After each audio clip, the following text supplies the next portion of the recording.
Everyone very very good evening. So friends, Hindi भाषा की special class में आप सभी लोगों का बहुत बहुत स्वागत है। आज की इस वीडियो में आप लोगों से मैं हिंदी भाषा का टेस्ट लूंगा स्पेशल सीटेट फरवरी 2026 के लिए। इस टेस्ट में जो टोटल आपके क्वेश्चंस होंगे वो होंगे 30। अगर आप लोग 30 में से 10 से 12 प्रश्न सही कर ले रहे हैं तो आपकी हिंदी भाषा की तैयारी बहुत अच्छी है। तो चलिए वीडियो को स्टार्ट करते हैं। सबसे पहला प्रश्न आपकी स्क्रीन पे है, वाइगोस्की के मत के अनुसार भाषा क्या है? एक चुनौतीपूर्ण उपकरण, एक सांस्कृतिक उपकरण, या अर्थहीन उपकरण, या आनंददायी उपकरण? बताएंगे सब लोग। वाइगोस्की के मत के अनुसार भाषा क्या है? Good evening to all of you. Video को लाइक कर देना, शेयर कर देना, और मॉर्निंग वाली क्लास अगर आप लोग नहीं देखें तो जाके देख लेना, और भी क्लासेस आपको प्लेलिस्ट में मिल जाएंगी। तो वाइगोस्की के मत के अनुसार भाषा एक सांस्कृतिक उपकरण है। ठीक है, दूसरा ऑप्शन बिल्कुल आपका करेक्ट हो जाएगा। अगला प्रश्न आपकी स्क्रीन पे यहां पे देख सकते हैं कि भाषा कोई पृथक वाक्य या शब्द नहीं है, इसलिए अध्यापक को भाषा एक अर्थपूर्ण डैश के रूप में प्रस्तुत करनी चाहिए, विमर्श के रूप में प्रस्तुत करनी चाहिए, या स्कीमा के रूप में, या पांडुलिपि, या उपकरण? बताइए दूसरे प्रश्न का राइट आंसर क्या हो जाएगा।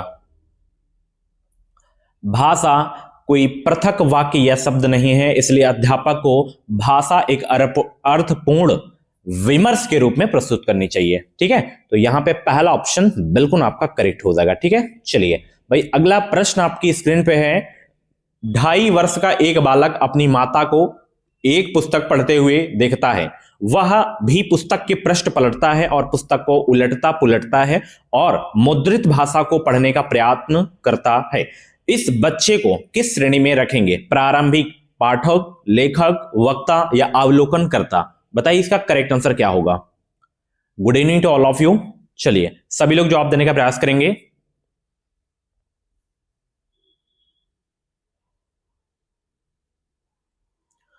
उसे हम पाठक की श्रेणी में रखेंगे। ठीक है, यहां पे पहला ऑप्शन बिल्कुल आपका करेक्ट हो जाएगा।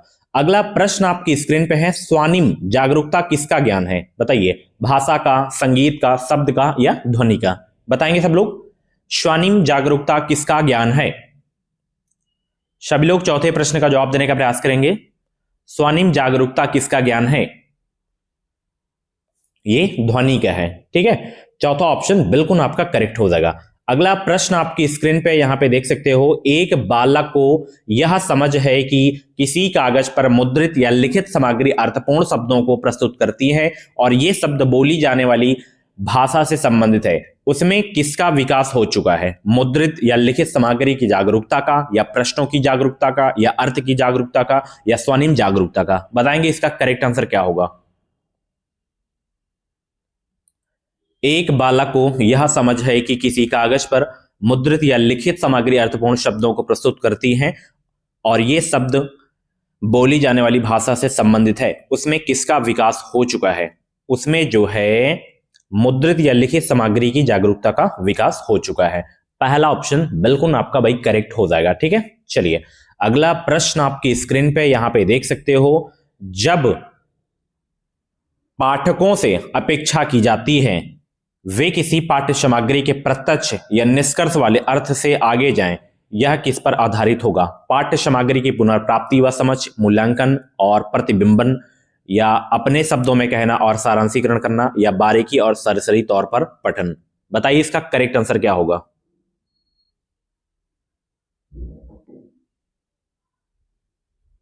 सभी लोग जवाब देने का प्रयास करेंगे।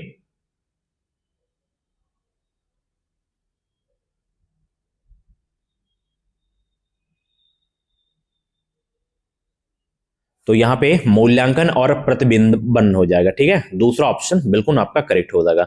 अगला प्रश्न आपकी स्क्रीन पे यहां पे देख सकते हो, भाषा अधिगम में चुनौतीपूर्ण अवधि वह आयु है जब बच्चे अकादमिक भाषा सीखना जो है शुरू करते हैं, या जब बच्चे भाषा सीखने के लिए सर्वाधिक रूप से ग्रहणशील हैं, या जब बच्चे भाषा सीखना रोक देते हैं, या जब बच्चे भाषा सीखना शुरू करते हैं? बताइए, भाषा अधिगम में चुनौतीपूर्ण अवधि वह आयु है, कौन सी आयु है? सभी लोग जवाब देने का प्रयास करेंगे।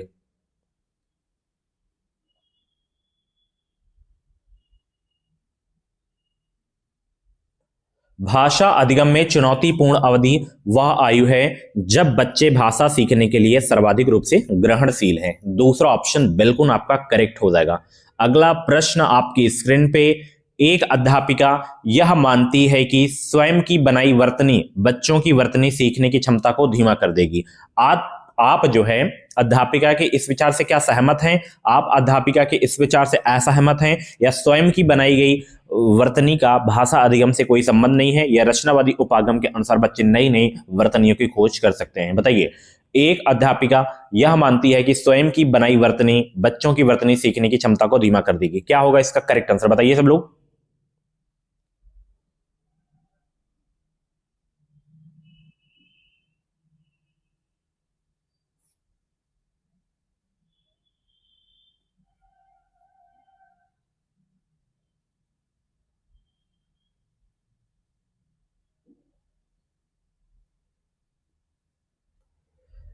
देखिए यहां पे सीबीएसई ने इसका जो उत्तर माना था यहां पे ये वाला कि आप अध्यापिका के इस विचार से असहमत है, ठीक है।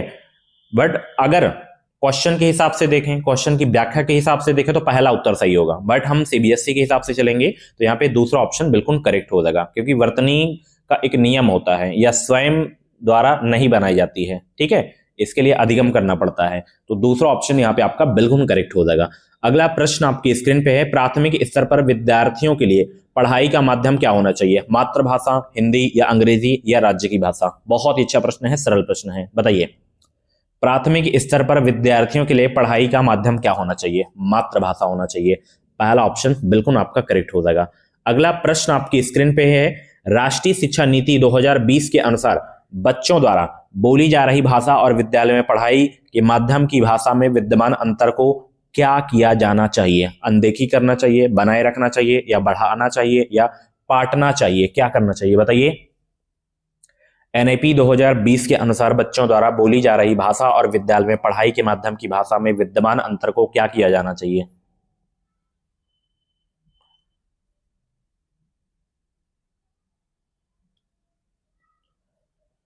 पाटना चाहिए यहाँ पे, यानी कि पुल बनाना चाहिए, ठीक है। चौथा ऑप्शन बिल्कुल करेक्ट हो जाएगा। अगला प्रश्न आपकी स्क्रीन पे है, एक अध्यापिका कक्षा 5 के विद्यार्थियों के पठन कौशल का आकलन कर रही हैं।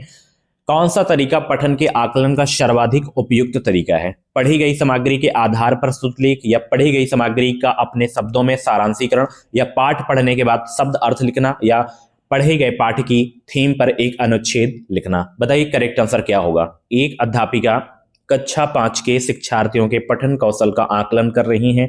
कौन सा तरीका पठन के आकलन का सर्वाधिक उपयुक्त तरीका है? और सभी लोग भाई वीडियो को लाइक कर देना। सीटेट एग्जाम को पास करना है तो अभी कभी इस चैनल को आप लोग सब्सक्राइब करके साथ ही बेल आइकन को ऑल पे प्रेस कर लीजिए। डेली हमारे चैनल पे मॉर्निंग में 9:30 बजे, दोपहर में 2:30 बजे, शाम को 6:45 पे क्लास चलती है। तो बिल्कुल फ्री में अगर आपको प्रीवियस ईयर क्वेश्चन की प्रैक्टिस करनी है तो आप सब्सक्राइब जरूर कर लीजिए। तो यहाँ पे दूसरा ऑप्शन बिल्कुल करेक्ट होगा, पढ़ी गई सामग्री का अपने शब्दों में सारांशीकरण, ठीक है।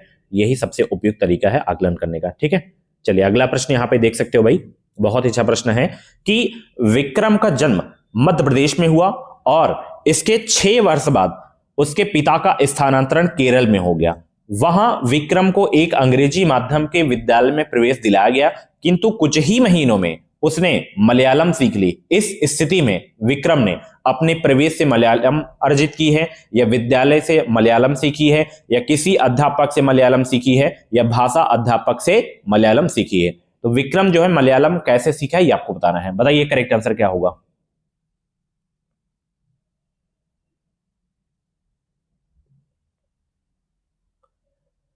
तो विक्रम जो है अपने परिवेश से मलयालम अर्जित की है, ठीक है। पहला ऑप्शन बिल्कुल आपका करेक्ट हो जाएगा। अगला प्रश्न यहां पे देख सकते हैं, भाषा की पाठ्य पुस्तकों में चित्रों से शिक्षार्थियों को क्या लाभ मिलता है? शिक्षार्थी बिना पढ़े पूरी पाठ्य सामग्री समझ लेते हैं, यह सहपाठियों की मदद से पढ़ते और सीखते हैं, या पाठ्य सामग्री में आए विचारों और घटनाओं को भांपते और अनुमान लगा लेते हैं, या बिना किसी मदद के अपने आप पढ़ते और सीखते हैं? बताइए इसका करेक्ट आंसर क्या होगा। भाषा की पाठ्य पुस्तकों में चित्रों से शिक्षार्थियों को क्या लाभ मिलता है? लाभ यही मिलता है कि पाठ्य सामग्री में आए विचारों और घटनाओं को भांपते और अनुमान लगा लेते हैं चित्र से ही, ठीक है। तीसरा ऑप्शन बिल्कुल आपका करेक्ट हो जाएगा। नेक्स्ट क्वेश्चन आपकी स्क्रीन पे, अध्यापिका यहाँ पे कक्षा 4 में संज्ञा पढ़ाना चाहती हैं। कौन सी विधि सर्वाधिक उपयुक्त होगी इसमें? संज्ञा की परिभाषा और प्रकार बताना, पढ़ी जा रही पाठ्य सामग्री में व्यक्ति, स्थान और वस्तु के नामों को रेखांकित करना और उसके बाद संज्ञा की व्याख्या करना। तीसरा कह रहा है कि संज्ञा की व्याख्या करना और इसके बाद विद्यार्थियों से इसके उदाहरण पूछना। चौथा ऑप्शन है कि संज्ञा शब्दों पर आधारित कार्यपत्रक पूरा करने के लिए कहना। बताइए, अध्यापिका है कि वो कक्षा 4 में संज्ञा पढ़ाना चाहती हैं, तो कौन सी विधि इसमें सबसे उपयुक्त मानी जा रही है? बताइए।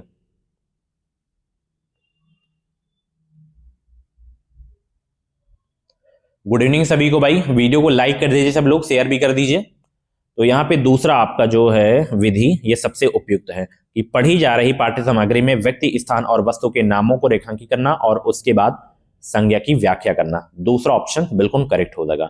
नेक्स्ट क्वेश्चन, एक अध्यापिका अनुच्छेद लेखन के लिए प्रक्रिया आधारित उपागम का अनुसरण कर रही हैं। शिक्षार्थियों में लेखन कौशल विकसित करने का सही तरीका क्या है? विद्यार्थियों को अनुच्छेद लेखन के बारे में पढ़ने के लिए कहना, टॉपिक से संबंधित मस्तिष्क में आ रहे बिंदुओं को नोट करने के लिए कहना, या विषय से जुड़े मुख्य बिंदुओं की अपेक्षा व्याकरणिक गलतियों पर ध्यान देने के लिए कहना, या सर्च इंजन का प्रयोग करते हुए कुछ विचार बिंदु पकड़ने के लिए कहना। बताइए इसका करेक्ट आंसर क्या होगा?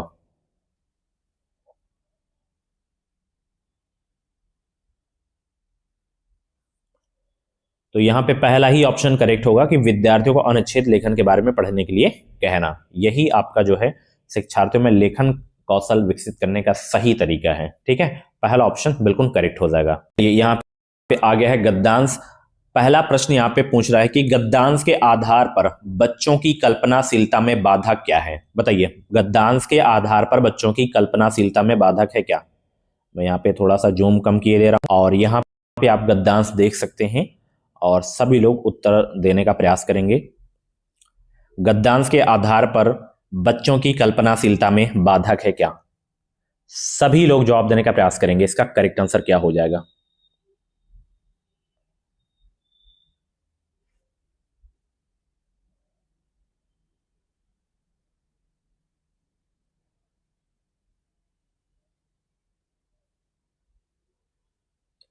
तो यहां पे इसका जो करेक्ट आंसर होगा ये वाला होगा कि बड़ों द्वारा बनाए गए नियमों की अधिक जानकारी होना। ये गद्यांश के आधार पर बच्चों की कल्पनाशीलता में बाधक है। ठीक है, यहाँ पे तीसरा ऑप्शन बिल्कुल करेक्ट हो जाएगा। ठीक है, चलिए अगला प्रश्न यहाँ पे देख सकते हो, छोटे बच्चों को पढ़ाने वाले शिक्षक में कौन सा गुण अति आवश्यक है? बताइए, कौन सा गुण अति आवश्यक है? छोटे बच्चों को पढ़ाने वाले शिक्षक में कौन सा गुण आवश्यक है? ये आपके सामने गद्यांश है और बताइए, छोटे बच्चों को पढ़ाने वाले शिक्षक में कौन सा गुण अति आवश्यक है?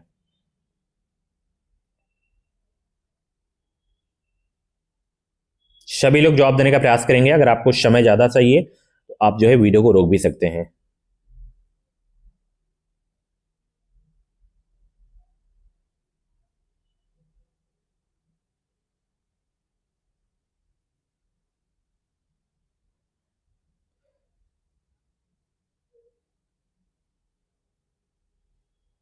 बताएंगे सब लोग इसका करेक्ट आंसर क्या होगा? तो छोटे बच्चों को पढ़ाने वाले शिक्षक में कौन सा गुण अति आवश्यक है? संवेदनशील होना। ठीक है, यहाँ पे दूसरा ऑप्शन बिल्कुल करेक्ट हो जाएगा। ठीक है, अगला प्रश्न यहाँ पे देख सकते हो, सब ठीक हो जाएगा के पीछे कौन सा भाव छिपा है? आशा, निराशा, प्रसन्नता या उत्साह? बताइए, सब ठीक हो जाएगा के पीछे कौन सा भाव छिपा हुआ है? बताएंगे इसका करेक्ट आंसर क्या होगा? कहते हैं ना कि सब ठीक हो जाएगा, इसे आप गेस करके भी बता सकते हैं, यानी कि इसमें आशा का भाव छिपा हुआ है। ठीक है, तो यहाँ पे पहला ऑप्शन आपका बिल्कुल करेक्ट होगा, आशा का भाव। ठीक है, चलिए अगला प्रश्न यहाँ पे देख सकते हैं। यहाँ पे प्रश्न है कि बच्चों, कार उड़ सकती है लेकिन यथार्थ में उड़ने से पहले उसे कल्पना में उड़ना होगा, से तात्पर्य क्या है? बताइए सब लोग। मैं यहाँ पे गद्यांश आपको दिखाई दे रहा हूं और आप लोग बताइए। बहुत ही सरल प्रश्न है।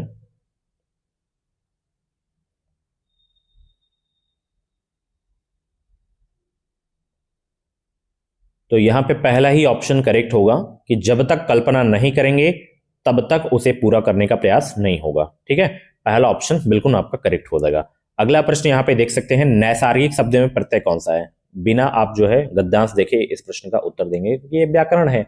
तो इक प्रत्यय है यहाँ पे, नैसर्गिक में इक प्रत्यय है। ठीक है, चलिए यहाँ पे समूह में से भिन्न शब्द युग्म कौन सा है, बताइए। सभी लोग जवाब देने का प्रयास करेंगे।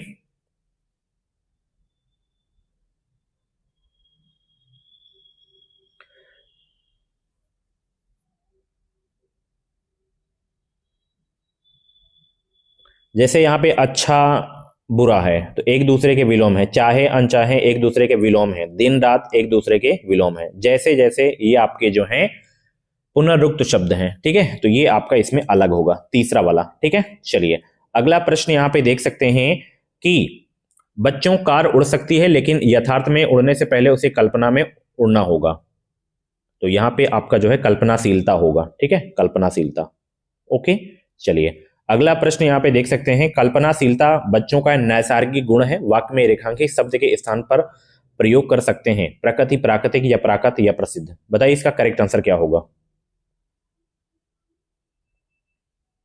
कल्पनाशीलता बच्चों का नैसर्गिक गुण है, वाक्य में रेखांकित शब्द के स्थान पर प्रयोग कर सकते हैं क्या, नैसर्गिक के स्थान पर हम किसका प्रयोग कर सकते हैं।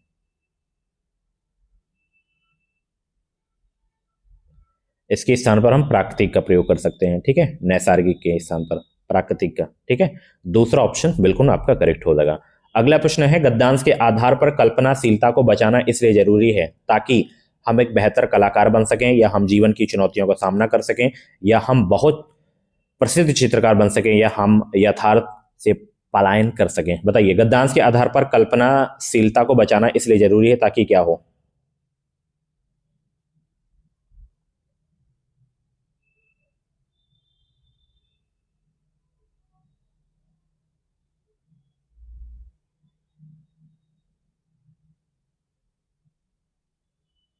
बताएंगे सब लोग इसका करेक्ट आंसर क्या होगा। ताकि हम जीवन की चुनौतियों का सामना कर सकें, इसलिए कल्पनाशीलता को जो है बचाना जरूरी है। ठीक है, चलिए यहाँ पे दूसरा आपका बिल्कुल करेक्ट होगा, दूसरा वाला, ताकि हम जीवन की चुनौतियों का सामना कर सकें। चलिए अगला प्रश्न यहाँ पे देख सकते हैं, ये एक कविता है और यहाँ पे कविता के आधार पर बताइए कि प्रकृति में क्या परिवर्तन आया है। बताइए, बताइए कविता के आधार पर बताइए कि प्रकृति में क्या परिवर्तन आया है।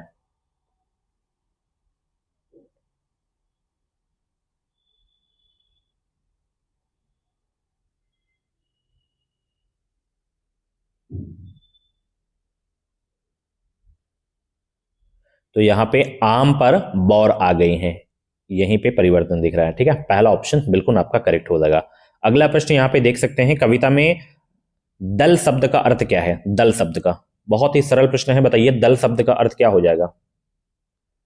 अब रजत स्वर्ण मंजरियों से लद गई आम्र तरु की डाली, झर रहे ढाक पीपल के दल, यानी कि पीपल के दल मतलब पत्ते, तो दल का अर्थ क्या होगा, पत्ते होंगे। ठीक है, यहाँ पे दूसरा ऑप्शन बिल्कुल करेक्ट हो जाएगा। अगला प्रश्न यहाँ पे देख सकते हैं, कोयल मतवाली क्यों हो गई है। बताइए कोयल मतवाली क्यों हो गई है। बताइए कोयल मतवाली क्यों हो गई है।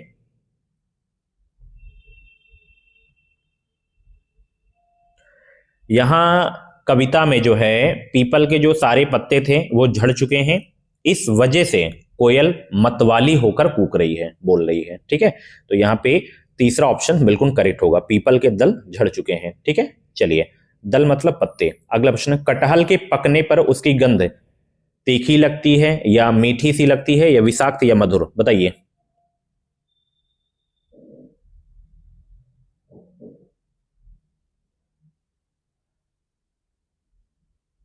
मीठी सी लगती है। ठीक है, तो यहां पे दूसरा ऑप्शन बिल्कुल करेक्ट हो जाएगा।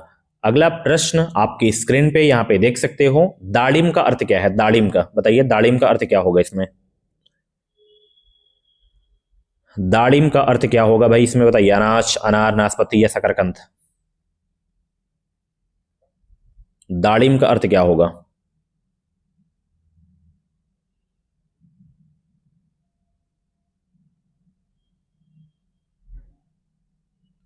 सभी लोग जवाब देने का प्रयास करेंगे, दाड़िम का अर्थ क्या होगा। अनार होगा। ठीक है, यहां पे तीसरा ऑप्शन बिल्कुल आपका करेक्ट होगा। ठीक है, चलिए अगला प्रश्न आपकी स्क्रीन पे यहाँ पे देख सकते हो, तरु का पर्यायवाची शब्द क्या है इसमें, बताइए तरु का। तो इसमें वृक्ष हो जाएगा तरु का पर्यायवाची। ठीक है, सो फ्रेंड्स ये थे आपके जो है हिंदी के 30 इंपॉर्टेंट क्वेश्चन। 30 में से जितने भी क्वेश्चंस आपके करेक्ट हुए हों अपना स्कोर कमेंट बॉक्स में जरूर बताइएगा। और भी क्लासेस आपको प्लेलिस्ट में मिल जाएंगे, तो एक बार प्लेलिस्ट आप जरूर से जरूर चेक कर लेना। बाकी डेली ऐसे ही आप क्वेश्चन की प्रैक्टिस करते रहें। Okay, thank you so much. Class कैसी लगी कमेंट बॉक्स में फीडबैक जरूर देना। मिलते हैं अगली क्लास पे। Bye bye, take care.